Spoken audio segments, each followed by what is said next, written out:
பனையூர் பாபு என்ன சொல்றாரு, சந்தேகப்பட்ட தலைவரோடு நான் பயணிக்க முடியாதுங்கிறாரு. உங்க மேல சந்தேகப்படாதனாலவே உங்களுக்கு சீட்டு கொடுத்து உங்களை எம்எல்ஏ ஆகினாரு.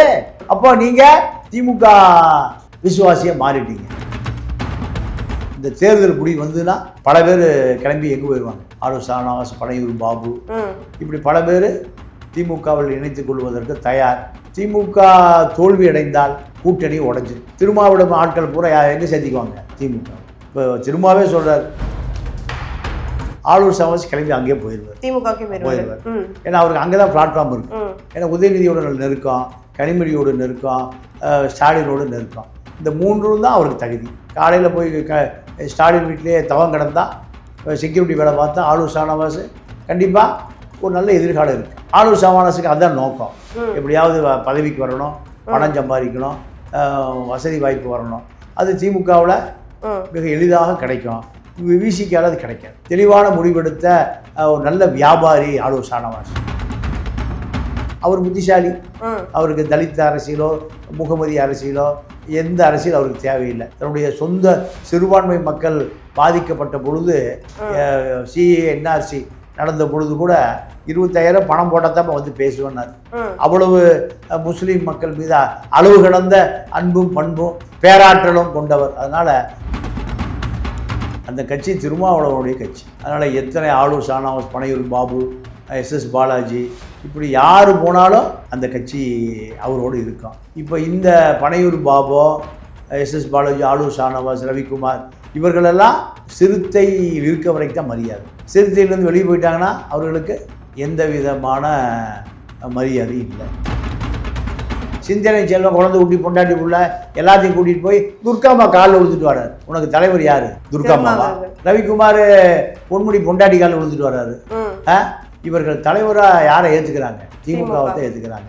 அப்போ திமுகவிடம் தான் ஆளுநர் ஷானவாஸ் எனக்கு நாகப்பட்டினம் வேணாம், துறைமுகம் கொடுக்குன்னு ஸ்டாலின் தான் பேசுகிறாரு. யார்கிட்ட பேசணும்? ரிசல்ட் வந்து திமுக தோற்றால் ஸ்டாலின் திரும்ப பார்க்கவே மாட்டேன். பிசிக திமுக விரிசல். இந்த தேர்தல் ரிசல்ட் வந்த பிறகு விரிசல் பெருசாகும். திருமாவை கண்டிப்பாக கூட்டணியிலிருந்து அவர்களே விலக்கி விடுவார்கள். நிம்மதி ப்ராப்பர்ட்டி மேனேஜ்மெண்ட். உங்கள் பழைய வீட்டை புதிய வீடாக மாற்றலாம் வாங்க. வாய்ஸ் ஆஃப் தமிழ்நாடு நேயர்களுக்கு வணக்கம். இன்று நம்மோட சிறப்பு நேர்காணல்ல மூத்த பத்திரிகையாளர் தமிழா பாண்டியன் இருக்காங்க. வாங்க பேசலாம். வணக்கம். வணக்கம். தொடர்ந்து இப்போ விசிகாக்குள்ளேயே ஒரு பெரிய குழப்பங்கள் உண்டாயிட்டே வருது. அந்த வகையில நேத்து ஒருத்தவங்க ஒரு முக்கிய புள்ளி சொல்லியிருக்காங்க, இவங்க ஆளுநர் ஷானவாஸுக்கும் சரி, பனையூர் பாபுக்கும் சரி, வேணும்னே ஒதுக்கணும்னு சொல்லிட்டு தான் திரும்ப அவங்க ஒதுக்குனாங்க அப்படின்னு எஸ்எஸ் பாலாஜிக்கு தெரிஞ்சிருக்கு. அவங்க அப்படின்னு சொல்லியிருக்காங்கன்னு சொல்லிட்டு ஆளுநர் ஷானவாஸ் சொல்லியிருக்காங்க அப்படின்னு சொல்லிட்டு ஒரு பேச்சு பெருசா போய்கிட்டு இருக்கு. அதை எப்படி பாக்குறீங்க நீங்க? இல்லைம்மா, இப்போ பனையூர் பாபு என்ன சொல்கிறாரு, சந்தேகப்பட்ட தலைவரோடு நான் பயணிக்க முடியாதுங்கிறார். சந்தேகப்பட்ட நபர் ஏன் சந்தேகப்பட வைக்கிறீங்க? ஒரு கேள்வி இருக்குல்ல.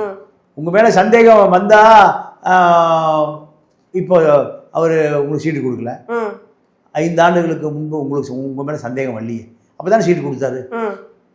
இப்போ தப்பு யார் மேலே? பாபு. உங்கள் மேலே சந்தேகப்படாதனாலவே உங்களுக்கு சீட்டு கொடுத்து உங்களை எம்எல்ஏ ஆகினாரு.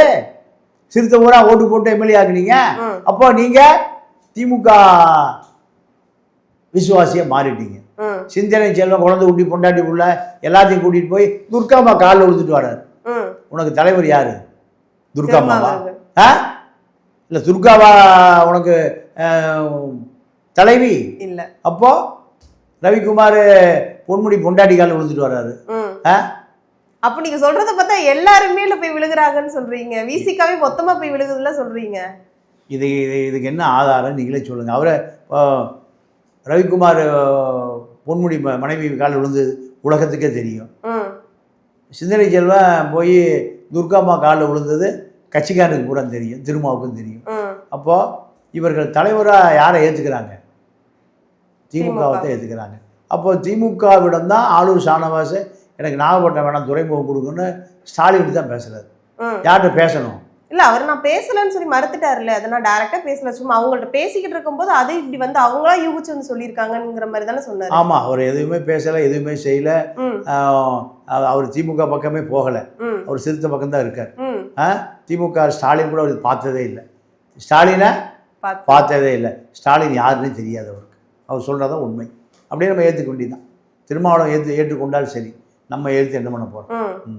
இல்ல நேத்து வந்து அந்த ட்விட் வந்து கண்டிப்பா விசிகா மத்தியில ஒரு பெரிய அதிர்வை தான் ஏற்படுத்தியிருக்கும். அந்த வகையில் திரும்ப அவர்களுக்கு கண்டிப்பா அது போயிருந்திருக்கும். இதுவரை திரும்ப அவர்களுமே எதுவுமே அதை பத்தி எந்த பதிவும் சொல்லல. இதெல்லாம் எப்படி பாக்குறீங்க? இது வேணுமே பப்ளிஷிட் ஆகணுங்கிறதுனால தான் இவங்க இவ்வளவு தூரம் கண்டும் காணாம இருக்காங்களா அப்படின்னு கேள்வி. இல்லவா, அதாவது அவருக்கு தெரியும் அந்த கட்சி திருமாவளவனுடைய கட்சி. அதனால எத்தனை ஆளூர் ஷானவாஸ், பனையூர் பாபு, எஸ் பாலாஜி, இப்படி யாரு போனாலும் அந்த கட்சி அவரோடு இருக்கும். இப்போ அவர்கிட்ட இருக்கிற இளம் சிறுத்தைகள் பூரா விஜய்கிட்ட போயிட்டான். இது ரெண்டாவது. இப்போ இந்த பனையூர் பாபு, எஸ் பாலாஜி, ஆளூர் ஷானவாஸ், ரவிக்குமார், இவர்களெல்லாம் சிறுத்தை இருக்க வரைக்கும் தான் மரியாதை. சிறுத்தையிலேருந்து வெளியே போயிட்டாங்கன்னா அவர்களுக்கு எந்த விதமான மரியாதையும் இல்லை. அப்போ அவர்களுக்கு அது தெரியும், திருமாவுக்கு அது தெரியும். செல்வ பெருந்தகை எங்கேருந்து போனவர்? இங்கேருந்து போனவர் தான். அங்கேருந்து போன பிறகு யாரும் அவர் பின்னாடி போகல. செல்வ பெருந்தகை பின்னாடி யாருமே போகல. தடா பெரியசாமி போனார். இப்படி பல பேர் போனாங்க, யாரும் போகலை. அந்த தைரியம் திருமாவுக்கு. யாரும் வெளியே போய் கட்சியை உடைச்சிட்டு போக முடியாது. ஆனால் அவருக்கு ஒரு பயம், திமுக உடைச்சிடணும், திமுக உடைச்சி ஒரு விசிகாவை உருவாக்கிறோம். ஏன்னா பெரிய அதிகாரம் இருக்குது, பொருளாதாரம் இருக்குது, பணபலம், படைபலம் எல்லாம் இருக்குது. அதனால் உருவாக்கிடுவாங்களோன்னு அவருக்கு ஒரு பயம்.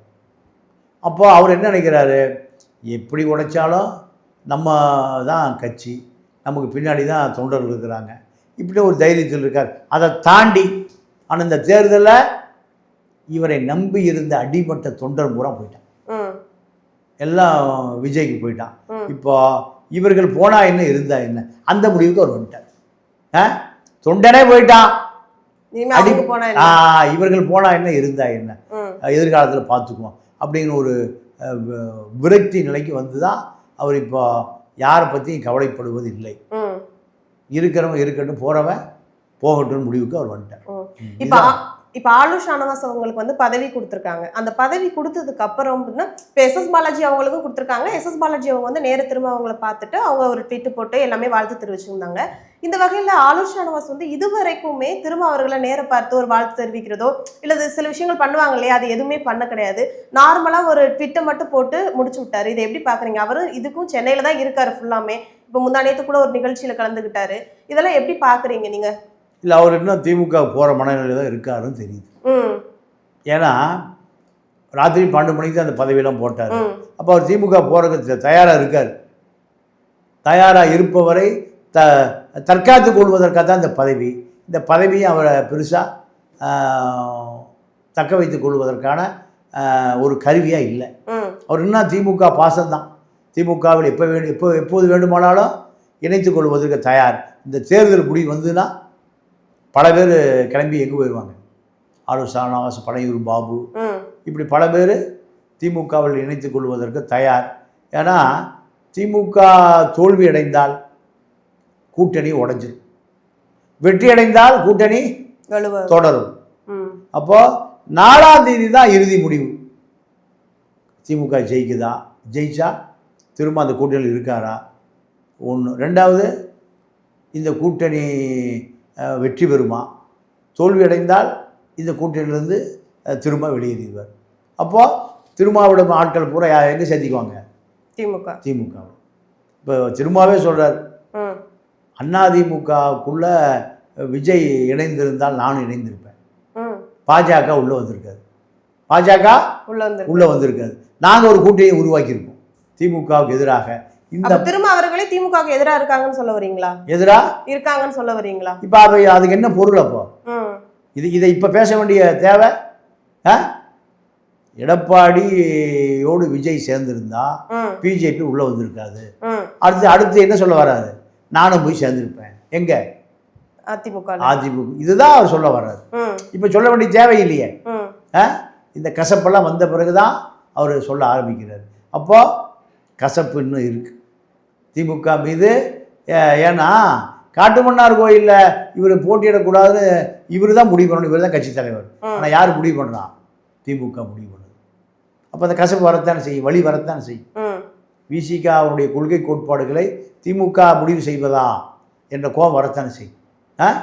அந்த கோபத்தோட வெளிப்பாடு தான் இப்போ திமுக கூட்டணி வெற்றி பெற்றால், தோல்வியடைந்தால் முதல் ஆள் கூட்டணி உடைக்கிறது திருமாதான்.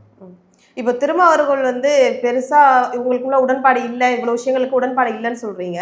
ஆனா எந்த வகையில நள்ளிரவுல கூப்பிட்டு வந்து 2 பேருக்கும் போஸ்டிங் கொடுக்கணும், என்ன காரணம் இருக்கு? இல்ல இவங்க 2 பேரையும் ஒழிச்சு கட்டணும்னு அப்படி அவருக்கு ஒரு மனசு இருந்துச்சுன்னா எதுக்கு அவங்களுக்குலாம் போஸ்டிங் கொடுத்துருக்கணும்? ஒரு உயர்ந்த பதவியை தூக்கி கொடுத்துருந்துருக்கணும் ஆளுநர் ஷானவாஸ். அவர் தக்க வைக்கிறதுக்காக அந்த பதவி கொடுக்குறாரு. திமுக பக்கம் நீங்கள் போயிடாதீங்க, இங்கேயே இருங்க, சிறுத்தைகளுக்கு விசுவாசமாக இருங்க என்பதற்காக தான் அந்த பதவியை கொடுக்குறாரு.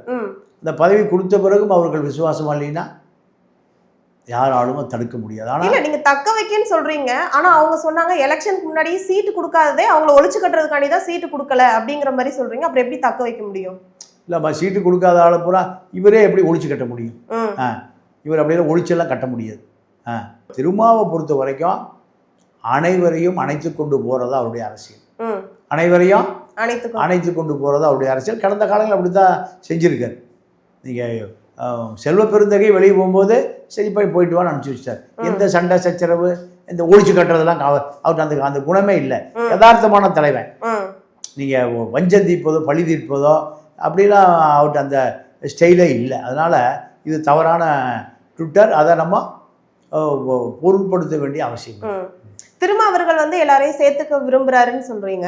அந்த வகையில திருமாவர்கள் சேர்த்துக்க விரும்பினாலுமே ஆளுநர் ஷானவாஸ் ரொம்ப திமுகவுக்கு அடிக்டா இருக்கிற பட்சத்துல இதுக்கு என்ன முடிவா இருக்கும்னு நினைக்கிறீங்க? அவரு திமுக கூட்டணி தோல்வி அடைந்தால் ஆளுநர் ஷானவாஸ் கிளம்பி அங்கேயே போயிடுவார், திமுகவுக்கு போயிடுவார். ஏன்னா அவருக்கு அங்கதான் பிளாட்ஃபார்ம் இருக்கு. அங்கதான் பிளாட்ஃபார்ம் இருக்கு. ஏன்னா உதயநிதியோட நெருக்கம், கனிமொழியோட நெருக்கம், ஸ்டாலினோட நெருக்கம், இந்த 3 தான் அவருக்கு தகுதி. அதனால அவரு திமுகவில் தொடர ஆரம்பிச்சிடுவார். நாடாளுமன்ற உறுப்பினராக முயற்சி பண்ணலாம். காலையில் போய் ஸ்டாலின் வீட்டிலேயே தவம் கிடந்தால் செக்யூரிட்டி வேலை பார்த்தா ஆளுநர் ஷானவாஸ் கண்டிப்பாக ஒரு நல்ல எதிர்காலம் இருக்குது. அங்கே ராஜீவ்காந்திக்கு எதிர்காலம் இருந்தது. சீமாண்டது போன ராஜீவ்காந்திக்கு ஒரு பெரிய பொறுப்பு கொடுத்துருக்காங்க. அவர் 100-200 கோடி சம்பாதிச்சிட்டாரு. இப்போ ஆளுநர் ஷானவாஸுக்கு அதுதான் நோக்கம். எப்படியாவது பதவிக்கு வரணும், பணம் சம்பாதிக்கணும், வசதி வாய்ப்பு வரணும். அது திமுகவில் மிக எளிதாக கிடைக்கும். விசிகாவில் அது கிடைக்காது. விசிகாவில் இனி அது கிடைக்காது.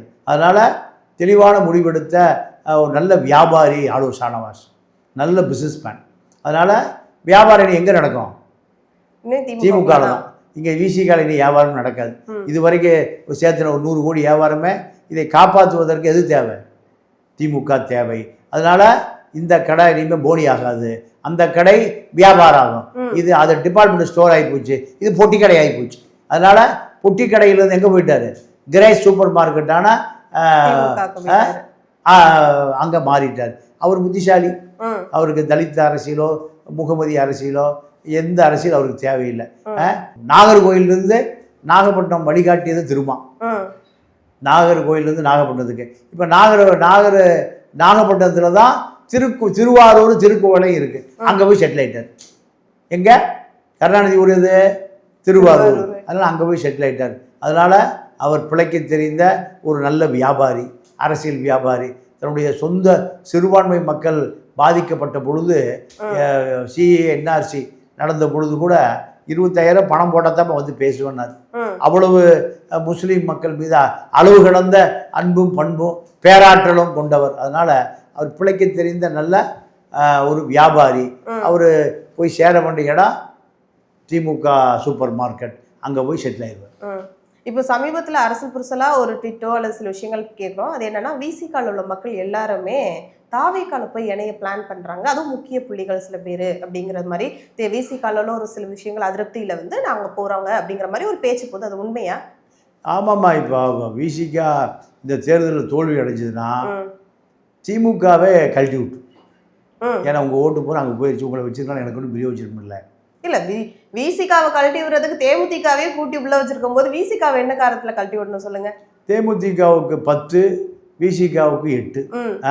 ரெண்டாவது எந்த வகையில் விசிகா வந்து தேமுதிகவுக்கு குறைஞ்சது? இல்லை, திமுக ஒன்றுமே இல்லைன்னு முதல்ல முடிவு பண்ணி வச்சிருக்கு. இப்போ ரிசல்ட் வந்து திமுக தோற்றால் நீங்கள் கண்டிப்பாக ஸ்டாலினை திரும்ப பார்க்கவே மாட்டார். ஏன்? உங்கள் ஓட்டு பூரா விஜய்க்கு போயிடுச்சு, அப்போ உங்களை வச்சிருக்கனால எங்களுக்கு என்ன பிரயோஜனம்? இது தேமுதிக ஓட்டை இல்லைன்னு தெரிஞ்சு தான் சேர்த்துனாங்க. ஆனால் விசிகால ஓட்டு இருக்குன்னு தெரிஞ்சு சேர்த்து அந்த ஓட்டு போனால் இல்லாத இடத்துல பொருள் போனால் கவலை இல்லை, இருக்கிற இடத்துல பொருள் திருடு போனால் கவலை வரும். அதனால் இந்த விரிசல் இன்னும் பெருசாகும். விசிகா திமுக விரிசல் இந்த தேர்தல் ரிசல்ட் வந்த பிறகு விரிசல் பெருசாகும். திருமாவை கண்டிப்பாக கூட்டணியிலிருந்து அவர்களே விலக்கி விடுவார்கள். மக்கள் செல்வாக்கு இல்லாத பல கட்சிகள் தமிழ்நாட்டில் இருக்குது. அதே போல தான் விசிகாக்களுக்கு மட்டும்தான் அரசியல் அதிகாரம் வேணும். ஒடுக்கப்பட்ட மக்களுக்கு தான் அரசியல் அதிகாரமே வேணும். இப்போ அந்த மக்கள்கிட்டயே அரசியல் அதிகாரம் கொண்டு போய் சேர்க்கக்கூடிய நிலையில் விசிகா இல்லை. விசிகாவே முழு தலித்து மக்கள்கிட்டே போய் சேரவே இல்லை. போய் சேராமலே 50% அது ஓய்வெடுக்க ஆரம்பிச்சிச்சு. 100% சேரி மக்கள்கிட்ட போய் சேர்ந்துருந்தா சேரி மக்கள் அரசியல் தான் திமுகவும் அதிமுக 2 அரசியலையும் தீர்மானிக்கக்கூடிய ஒரு சக்தியாக மாறி இருக்கும். அதை திரும்ப முயற்சி பண்ணலை. எப்போ இந்த ரவிக்குமாரை போன்ற சந்தர்ப்பவாதிகள்லாம் உள்ள ஊடுருவினாங்களோ இந்த சந்தர்ப்பவாதிகளுடைய கட்டுப்பாட்டில் அவர் போயிட்டார். அதன் பிறகு 100% தலித் மக்கள்கிட்ட அது ஊடுருவவே இல்லை, போகவே இல்லை. அதுதான் அவருடைய பலவீனம். இந்த பலவீனம் இப்போ என்னாச்சுன்னா மிகப்பெரிய பலவீனம் அதிகரித்து தலித்துக்கான அடையாளத்தோடு இருந்த விசிகா இப்போ விஜய் பக்கம் போயிடுச்சு. இது அவரால் ஈடு செய்ய முடியாத இழப்பு. இந்த இழப்புக்கள் இன்னும் அதிகமாகுமே தவிர இழப்புகள் இவரால் ஈடு செய்ய முடியாது. இதுதான் விசிகாவினுடைய இன்றைய நிலை. விஜய் அவர்களோட அடுத்த நகர்வு எப்படி இருக்கும் எலெக்ஷன் ரிசல்ட்டுக்கு அப்புறம்னு பார்த்தோம்னா அந்த தாவேகாவோட நிலைமை என்ன? இல்லைம்மா, தாவேகா இந்த தேர்தல் ரிசல்ட் வந்த பிறகு நீங்கள் நம்பிக்கையோடு அவர் அரசியல் பண்ணுறாரா இல்லை ஒரு திரைப்படம் எடுக்கிறதுக்கு அவர் தயாராக இருக்கார். ஆமாம். வேல்பாரி, அந்த வேல்பாரி படம் 6 மாதம் ஷூட்டிங்கிறாங்க. ஒரு 2000 கோடி ரூபா பட்ஜெட்டு. அதுக்கு முழுசாக போயிட்டாருன்னா கண்டிப்பாக முதலமைச்சர் நாற்காலிக்கு வர முடியாது, எதிர்கட்சி கூட வர முடியாது. அப்போது இதை 5 ஆண்டு காலம் எப்படி அரசியல் நடத்த வர்றாரா இல்லை 5 ஆண்டு காலம் பதுங்கிட்டு சினிமா நடிக்க போகிறாரா இல்லை கடைசி தேர்தல் வருகிற பொழுது மறுபடியும் ஜெயலலிதாவை போல களத்துக்கு வர்றாரா? இதையெல்லாம் தேர்தல் முடிவில் தான் நம்ம தெரிந்து கொள்ள முடியும். இப்போ எல்லா கருத்து கணிப்பிலும் சரி, இப்போ விஜய் இல்லை நாம் தமிழர் இருந்த இடத்துல ஃபுல்லாமே விஜய் வந்துட்டாரு. இப்போ அடுத்து நாம் தமிழர் நிலைமை என்ன? எந்த ஒரு பேச்சுமே இல்லாமல் போய்கிட்டு இருக்கு நாம் தமிழர். இல்லை, அவ்வளோதான். இந்த தேர்தலில் பல கட்சி காணாமல் போயிடும். நாம் தமிழர், வைகோ, பிரேமலதா, விசிகா, இப்படி பல கட்சி மக்கள்கிட்ட இருந்து அந்நியப்பட்டு போகும். அதில் தேர்தல் முடிவு பல பேருக்கு பல பாடங்களை கொடுக்கும். அதை தேர்தல் முடிவுக்கு பிறகு தான் நம்ம எதையும் ஆணித்தனமாக கணிக்கக்கூடிய ஒரு சூழல் உருவாகும். தங்களின் பல்வேறு கருத்துக்களை பகிர்ந்தமைக்கு நன்றி. நன்றி, வணக்கம்.